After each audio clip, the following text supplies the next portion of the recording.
Hello, everyone. Hello.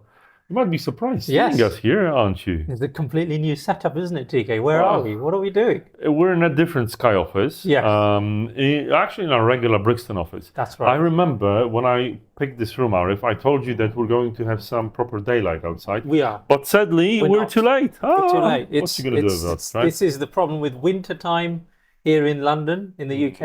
It sets so early for whatever before 5 p.m. Yeah. So it's dark already, and the day hasn't finished. So, Yes, the day has but finished. but I've we're spent the here. whole day setting this thing up, so I've got all the technology running. Exactly. Hopefully it will manage. So we've got all the mics, my new wonderful camera, and so on. And today we're going to talk about psychological safety, which I'm not safe if everything is going to work. What we'll find out very soon. But We shall. So I've got some slides.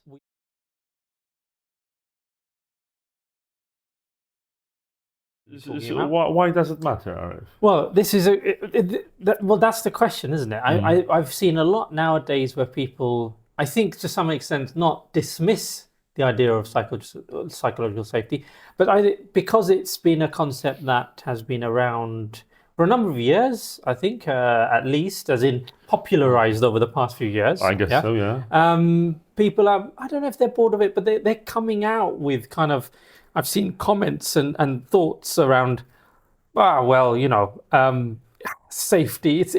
It's like a buzzword, and I don't think they really understand what it actually means in Safety is a detail. buzzword. Safety is Well, I guess yeah. so, and hopefully Thought I'd our explore viewers that. would say that. Sorry, if you might want to look if there's any comments. But Yes, if you're of here, let course. us know where you are. If you're having a safe technical situation, and we're here in Brixton, by the way. So yeah, so we've prepared some slides.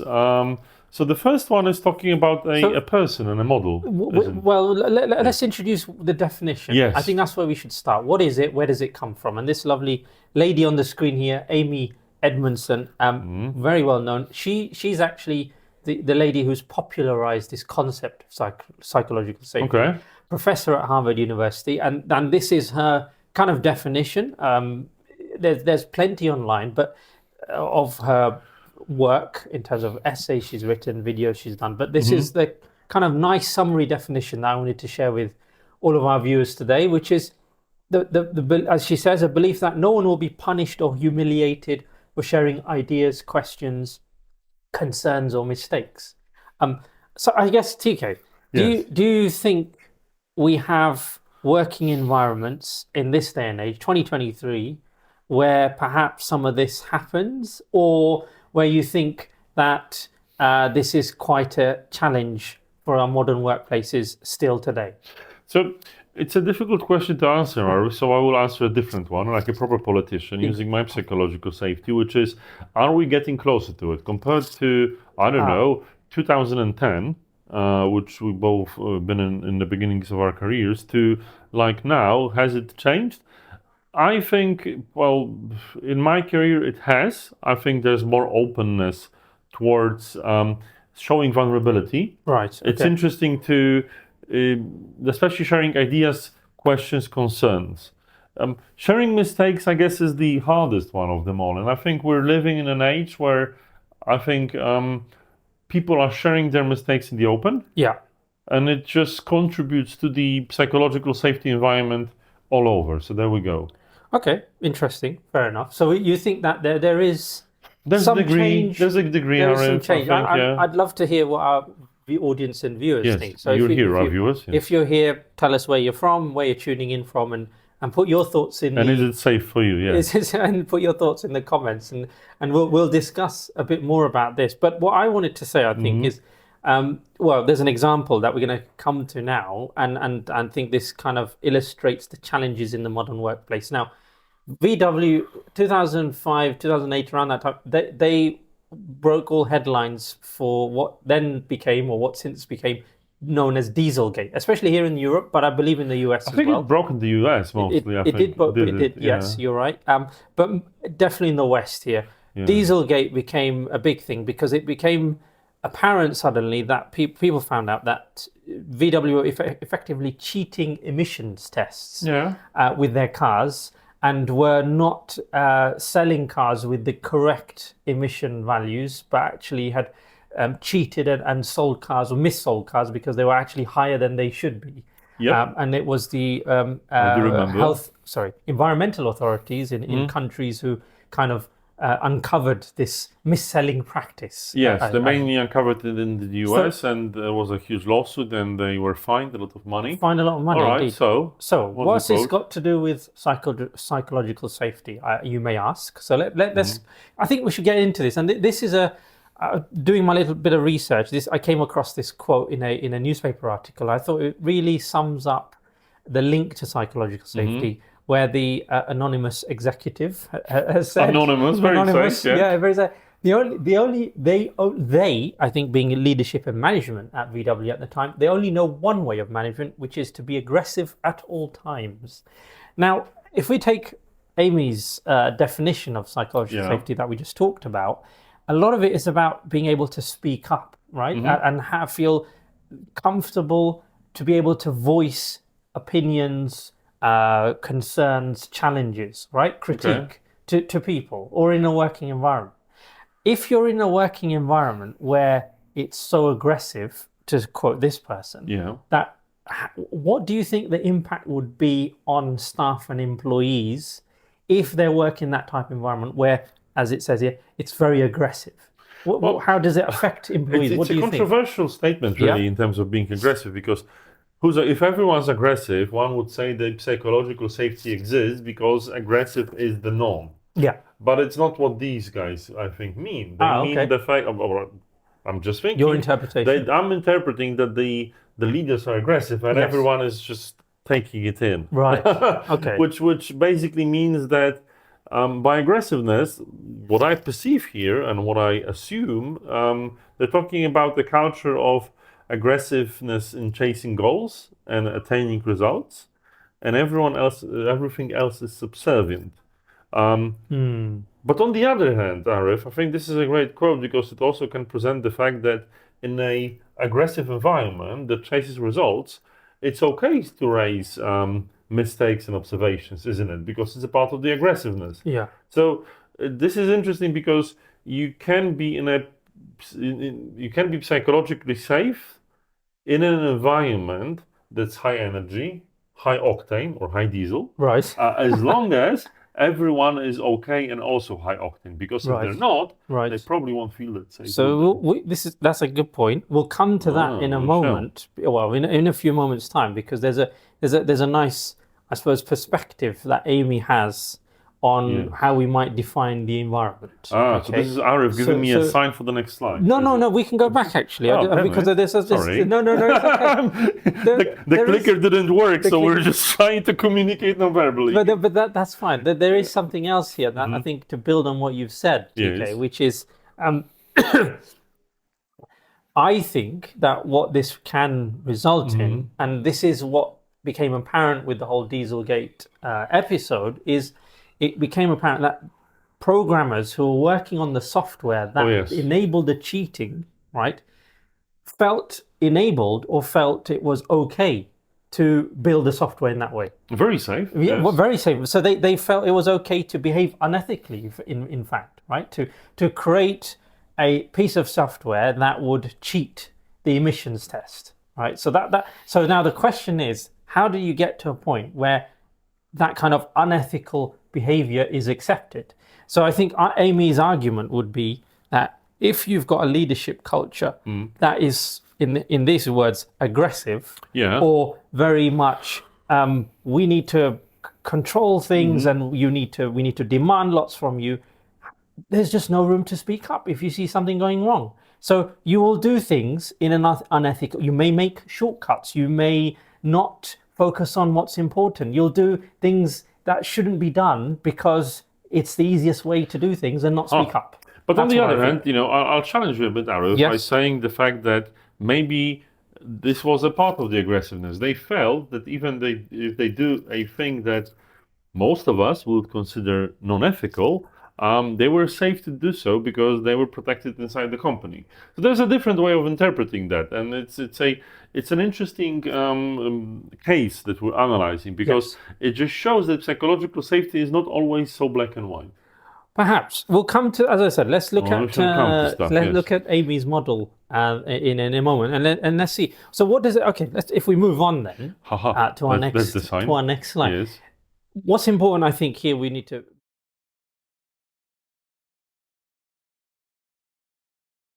explains this concept. Mm-hmm. She says, while obviously psychological safety is important, it's not the goal. So we do get hung up. I think I have seen people talking about, oh, this is not a safe place for us to. Right, okay, yes, that's important. But what's the impact? The impact is, in her view, is whether or not you're getting towards team high performance or team excellence. So if the working environment, safe or otherwise, is not allowing that to happen, that's the goal you should be focused on. That's what really is important. It makes sense, doesn't it? But on the other hand, I'm thinking, well, theoretically, before Volkswagen got caught, they had enormous sales, a great performance of their cars. But do they have team excellence? That's the question. We both drive Volkswagens, I guess. We do. Which I'm just mentioning now. No, that is true. But they are good cars, yes. I didn't pick VW because we drive VWs. This is not a VW advert. They were not sponsored by VW in any way. We're not sponsored by VW at all. We need to make that crystal clear. It's total coincidence. But yeah, no, you're right. But I think this is... Okay, so I think, let me ask the question then, TK, which is, do you think she's right? I mean, she's obviously more learned than, but have you seen evidence of what she's trying to say, which is that if the safety isn't there within a team, for you to be able to openly share what you feel needs to be shared, then it has an impact on the ability of the team to be excellent or to be high performing. Have you seen that? Yes, and data suggests from Project Aristotle that equal voice and psychological safety are the most important aspects in high performing teams for the high performance. So I've seen it. It is scientifically proven that psychological safety has a high correlation with team performance. Right. Okay. That's the TK stamp of approval. The TK stamp. Experiences of this that maybe our viewers might be interested in. What do you think? I think psychological safety is an important part of our and the overall pillar of agility, which is reflection. Without safety, it's very hard to be able to properly reflect and improve. Because, as Amy says, you need to talk about mistakes, you need to talk about possibilities for improvements, and you can't necessarily stay away from conflict. By the way, our next show is about conflict. So my personal experience is, when I see a team, particularly an agile team, that shies away from reflection because saying, okay, retrospectives are not mandatory, we don't like them, let's not do them. This is where I see that, unfortunately, the performance is going to diminish. And my experience is it always happens. I don't know about you viewers. Let us know in the comments on Arif's laptop. I've been looking through the comments, and there's some really interesting ones already. Okay, right, so come on. So thank you for sharing, viewers. I mean, talking about psychological safety is bound to the leadership style adopted in the organization. I think that's very true. So there is a direct link between, as we've just been talking about in the example of VW, a very aggressive culture that doesn't allow for mistakes or doesn't allow for dissent or for other opinions has a direct impact on psychological safety, right? Yes, I think particularly what's important here is leadership culture is the organizational culture. And what's important is leaders set the culture, which, by the way, you might want to watch one of our archival episodes. But again, I'm raising the same thing, which is just because leadership and the culture is aggressive, if they hire people that are aggressive, it's fine because you can have psychological safety. Now the question is, do you have psychological safety in a platform previously known as Twitter?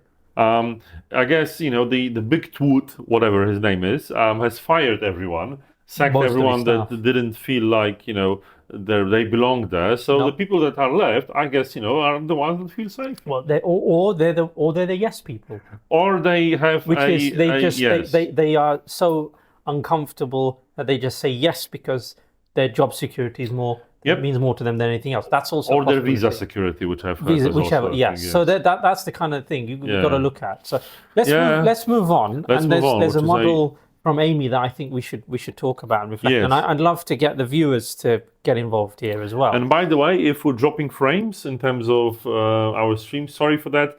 We're doing our best. Our internet connection is sketchy today, somewhat, but it should be fine, hopefully. So Amy's got this lovely model here, Oh, which yes. she describes how you can think.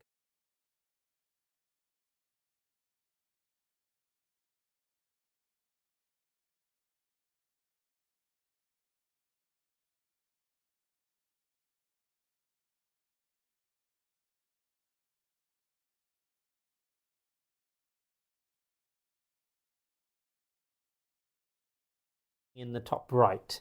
And so, Okay.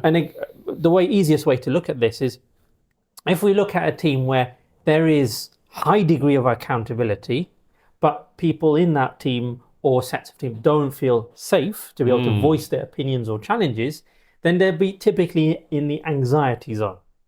And so I think with the examples we've been talking about and the kind of scenarios that we've been discussing, and I'm sure this is something you relate to, you may have come across anxiety zone. Do you think you've ever worked in a place where So when anxiety zone for when you have high TK? what is it like? You So have high motivation, low psychological low safety, safety, right? you're not able to speak up, you're not able to share And you have to dissenting perform, right? views, but yet performance is rigidly maintained. Oh Right? yeah, well, I had a stint in an investment bank, Ah.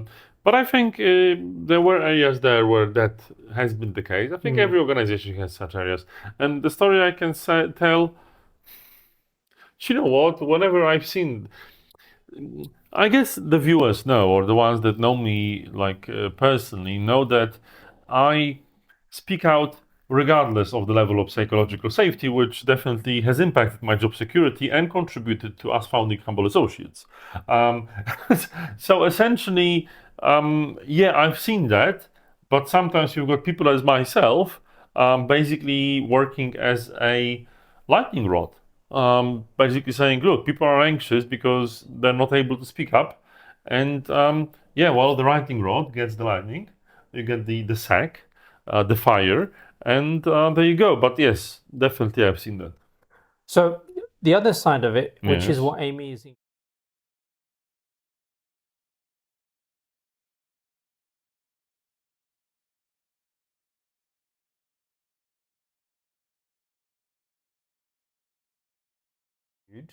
then you're Yeah. going to obviously, if you say, let's look at it this way: if you're working in a team where you're working on complex problems that require a lot of problem solving, require As a many of the Agilists do, high yeah. degree of collaboration and working together and that kind of thing, then you want to be in a safe environment because you're going to be conflicting with your peers, your team members, your fellow team members around how to solve the problem. You're going to share an approach that someone may disagree with. Voice divergent opinions, You right? need to be able Yes. to voice divergent opinions. So for that to occur, you need to be in a, yes, highly accountable environment, Okay. but also a high safety environment. Then you can be in a space where you can be fully creative, fully learning oriented, and really be able to push the team towards high performance, or your team towards high performance and excellence.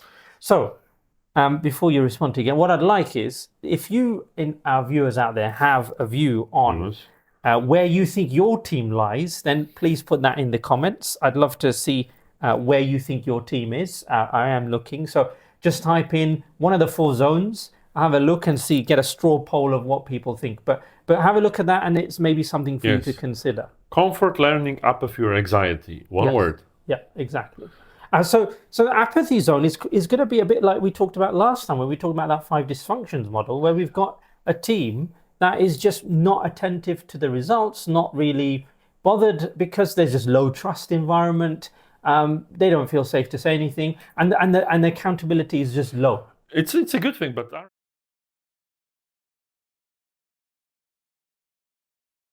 results is that people are low motivated.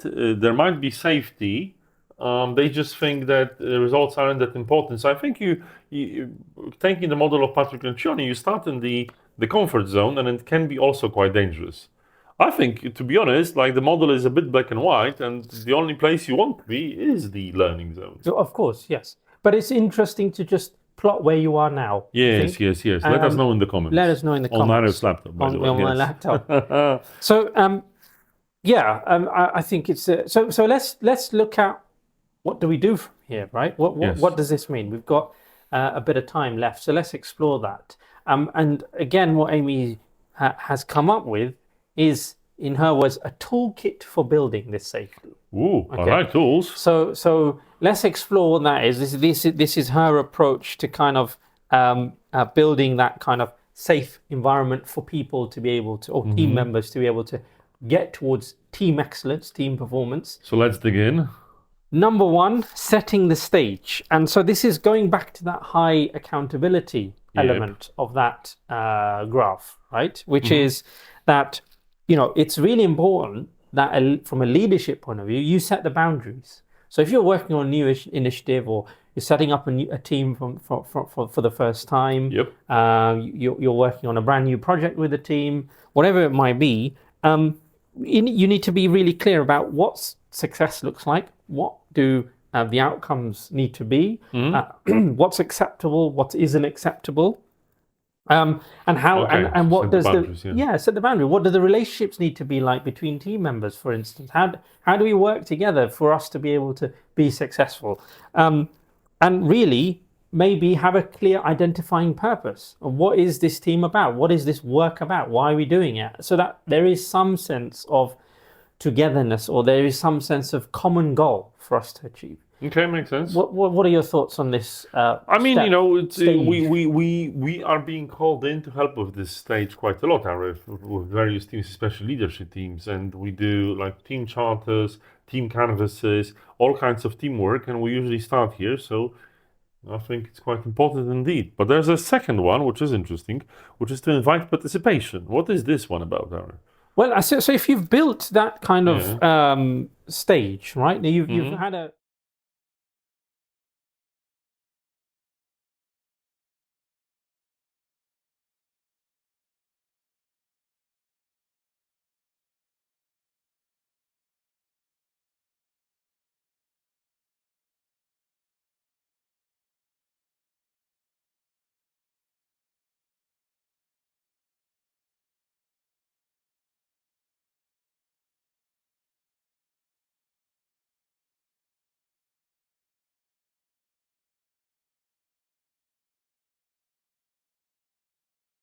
go in with a mindset of, right, I know what needs to happen, and I'm now going to instruct you on all the tasks and all the things that need to be done.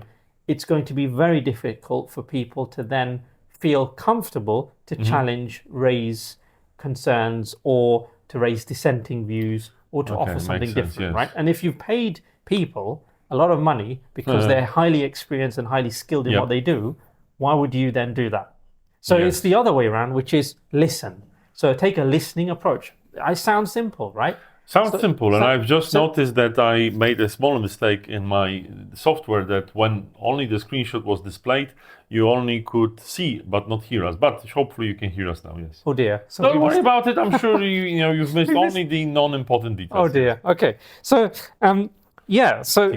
create a process that allows people to provide input, listen to what they have to say, right? Get them involved in the conversation, hear their challenges, hear their dissenting views, acknowledge where there may be reasons to improve, or acknowledge that there may be gaps, acknowledge that something needs to improve, things need to be better.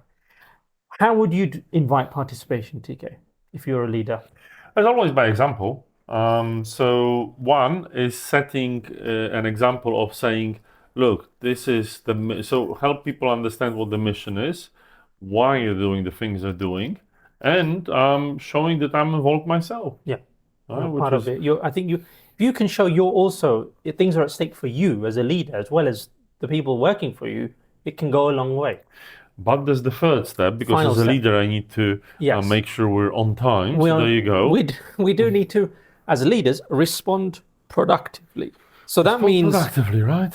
look, make it okay for these alternative views, alternative challenges, alternative ways of looking at the problem. Make it okay for those to be heard. Make it okay for those to be shared, right? And if people go outside of the kind of what you set at the stage around what's acceptable, what's not, make it clear that that isn't acceptable. So respond in the right way. If people are coming with questions, clarification, needing support, provide the support, be there for them, help them. So make sure there's a productive response. Yeah, that's a productive response. Don't do what they're not expecting, right? If they want that, if they're coming to you, you go to them. If they're then doing something outside of what's accepted, make that clear. So I think then that way, staff, employees, they have a clear relationship with you as a leader about what they know. Okay, if I do this, I'll get rewarded. If I do this, I'm not going to get rewarded, and I'll be sanctioned accordingly. All right. So again, it's similar to step one in a way that you need to have your productive response. Is there anything interesting in the comment, Arif? I'm just looking. There's just no one a question. complains about the quality on anything. No one's saying anything about the technical aspects of our streaming. No, but question from Priya around: do team members have a say in decision-making processes that affect their work? Great question. I think they should. I think that's key to psychological safety. Definitely. It's key to any reasonable leadership and management. Well, exactly. I think, when it comes to psychological safety. But to be honest, Priya, if I may add so myself, I would say that some people don't like to be involved in decision making because it will basically give them responsibility. So I think that team members should be involved, but before that, they should be asked if they want to. Everyone can be a leader. Not everyone wants to. Yeah. No, that's true.